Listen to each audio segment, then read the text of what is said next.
महाराज जी, कर्म का फल सबको मिलता है, चाहे बुरा हो या अच्छा। लेकिन कुछ बुरे कर्म जैसे भ्रष्टाचार, बलात्कार और हत्या, ऐसे कर्मों का फल कई बार देखा गया है कि इस जन्म में तो मिलता ही नहीं है। तो इसकी वजह से समाज में ऐसे कर्म करने आप कितना देख पाए हैं? आपकी दृष्टि कितनी? किसका प्रश्न है? आपकी दृष्टि कितनी है? जब चोरी किया, पुलिस पकड़ के ले गई तो 2-4 थप्पड़ रास्ते वाले देखे, लेकिन थाने के अंदर जो उसके और इसके बाद जो वहां कानूनी सजा होकर पूरे जीवन भर जो उसको दंड मिलता है, आपकी दृष्टि वहां तो नहीं है ना। ऐसे जैसे पाप कर्म कर रहे हैं इस समय, पुण्य कर्म का प्रताप चल रहा है तो एक कांटा भी नहीं लगेगा। जब तक वो पुण्य है तब तक चलता रहेगा। इसके बाद जब वो पुण्य खत्म होगा, जिसके प्रभाव से बच रहे थे, और पूर्व का पाप और अभी का पाप, ये दोनों मिलेंगे, उसके देखने लायक अपनी दृष्टि नहीं ना। अगर दिव्य दृष्टि हो तो देखने को मिल जाए, और अपने पास दिव्य दृष्टि तो है नहीं। भाई इतना देखा कि हथकड़ी लगा के थाने के अंदर ले गए, उसको पी ले जाते थे न्यायालय में। वहां जो दंड मिलता, क्या सभा में फांसी दी जाती है? क्या एकांत में दी जाती ना? ऐसे आपने पाप जो किया है उसका फल एकांत देश है नरक, उसमें दंड मिलता है। और फिर कुछ जो पाप बचते हैं, फिर उनके अनुसार उसका अगला जन्म कर दिया जाता है।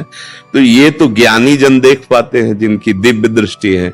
अपने लोग ने बगैर चाह तो ऐसी रहती कि इसने पाप किया तो अभी दंड मिलना चाहिए, पर वो ऐसा नहीं है। अगर बहुत भारी अपराध बन गया तो फिर आयु क्षीण हो जाती है, तत्कालिक दंड मिल जाता है। जैसे पूर्व में हमको बताया गया था कि जो उन्होंने गलती की थी ना, दूसरे दिन सुबह ही ऐसा उनका तत्कालिक महापाप बन गया, और पुण्य उनका सपोर्ट नहीं कर पाया। नहीं तो अगर पुण्य सपोर्ट करता तो न्यायालय में बात जाती, वर्षों चलता, फिर उनको दंड मिलता। ऐसा ये भागवतिक विधान बड़ा सूक्ष्म है। ये निर्णय होता है ज्ञान के द्वारा। अब अपनी अज्ञान बुद्धि से उसका कोई बहुत धर्मात्मा है, बहुत अच्छे से चलता है, और पग पग पर उसको विपत्ति देखी जाती है, परेशानी देखी जाती है, तो ऐसा लगता है क्या होगा, बड़ा दान पुण्य करता है, भजन करता है, धर्म से चलता है, इतना दुख देते हैं। और वो अगला आदमी जो है मस्ती कर रहा है, धर्म का उल्लंघन कर रहा है और बड़े मौज से रह रहा है, तो विपरीत दशाएं देखी जाती है। आज का सत्संग सुना था क्या आपने? सुना था ना? हाँ, तो बस सत्संग से जो विवेक प्राप्त होता है उसी से समझा जा सकता है।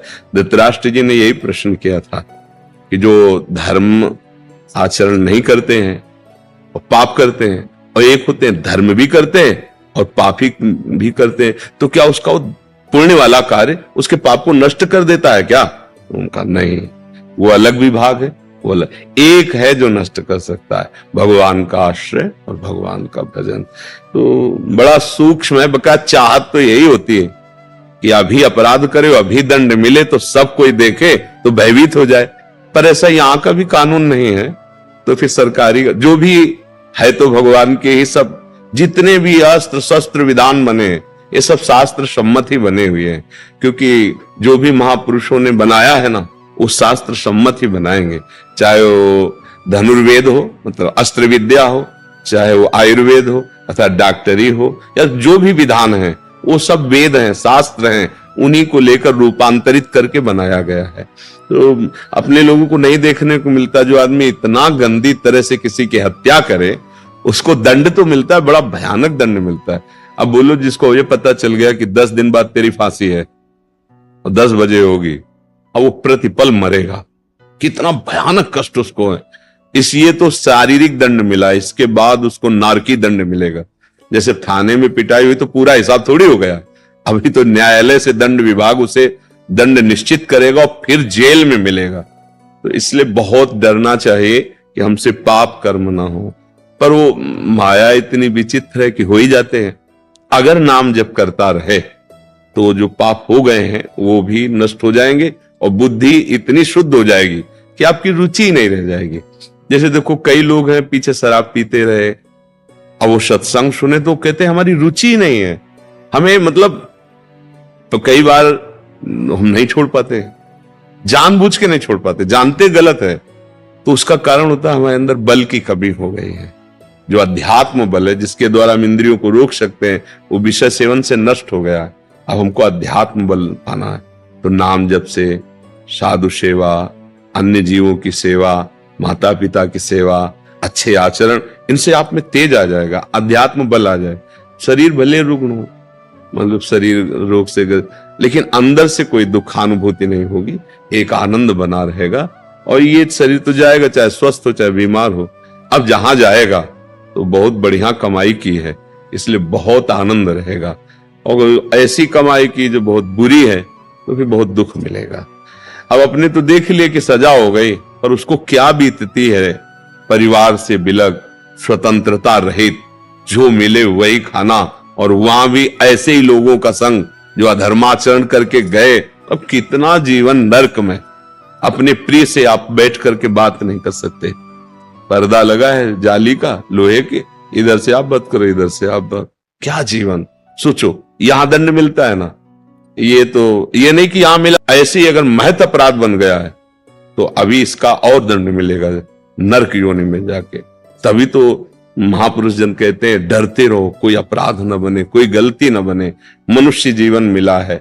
बड़ी मनमानी आचरण हो जाते हैं। जब भजन नहीं होता तो शासन कौन करे?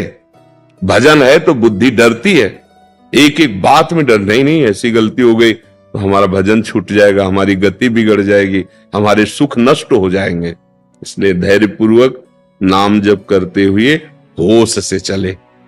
इतना तो हमें लगता है सबको पता है कि ये गलत है, गलत का तो हमें लगता है पता तो है ही है, क्योंकि अपने जब कोई गलत सोचे हैं तो अंदर से आ गया कि ये गलत है। इसका मतलब अंदर बैठा है निर्णायक, और वो संकेत तो कर ही देता है गलत है, पे अपने लोग प्रमादवश अवहेलना कर देते हैं। कई बार देखा है, हर छोटी बात का उत्तर अंदर से मिलता है। अपने को लगा हाथ पवित्र हैं और श्री जी की सेवा में जा रहे हैं, अब अंदर से याद नहीं, पहले हाथ धोइए, नहीं तो कोई हमारा पवित्र थोड़ी है, और आप चले नहीं माना उसकी बात। वो तभी मन हमें क्या भयभीत करेगा? नहीं कर सकता, बुरा आचरण नहीं करूंगा, धर्म से चलूंगा, ये सब ठीक हो जाएंगे। पर हमारे निश्चय में दम नहीं है। आज निश्चय करते हैं और कल हमारा निश्चय टूट जाता है, क्योंकि हमारे अंदर वास्तविक बल नहीं है। वो बल है मेरे बल सी वृंदावन रानी, प्रियालाल की शरण होकर नाम जप करते। बहुत बढ़िया कमाई करो। मनुष्य शरीर केवल कमाई के लिए मिला, गंवाने के लिए नहीं। जो मनमानी आचरण करते हैं वो पूर्व जो सुकृत है उनको गवाकर खाली हाथ यहां से पाप का बोझा लेकर के जाते हैं। भवन में आप वृषभानु के प्रकाशित हुई, ऐसे मेरे हृदय रूपी भवन में प्रकाशित हो। महारानी अब जिया नहीं जा रहा आपके बिना। हमें कुछ ऐसा लगता है कि इसी व्रत से जीव का परम कल्याण होता है।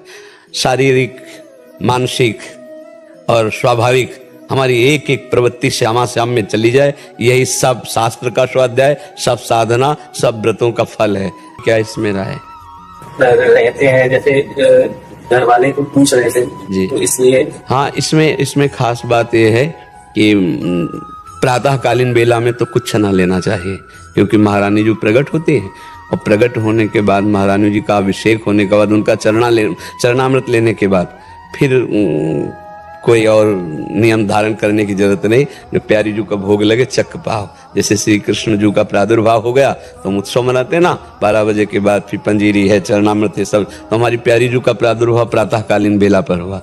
4 बजे जब यमुना जी गए तो वहीं से एक नील कमल मिला, और उस कमल को एक दिव्य आकर्षण, एक दिव्य बेशुद्ध होते हुए वृषभानु जी आए और कीर्तिजा की गोद में जे हुई, तो माता कीर्तिदा को ऐसा लगा मेरे गर्भ से कन्या प्रकट हुई, जबकि वो लाडली जी उसी नील कमल से प्रकाशित हुई, स्वर्ण कांति एकदम, और गोद में लाडली जी का प्रादुर्भाव, गर्भ। कितने ऐसे जीव हैं जो जल में रहते हैं, जल आहार करते हैं केवल, क्या उनको भगवत प्राप्ति हो जाती? कितने ऐसे आजीवन लाडली जी, उस दिन तो कम से कम लाडली जी का ही कीर्तन, लाडली जी का ही चिंतन चले तो वो व्रत हुआ।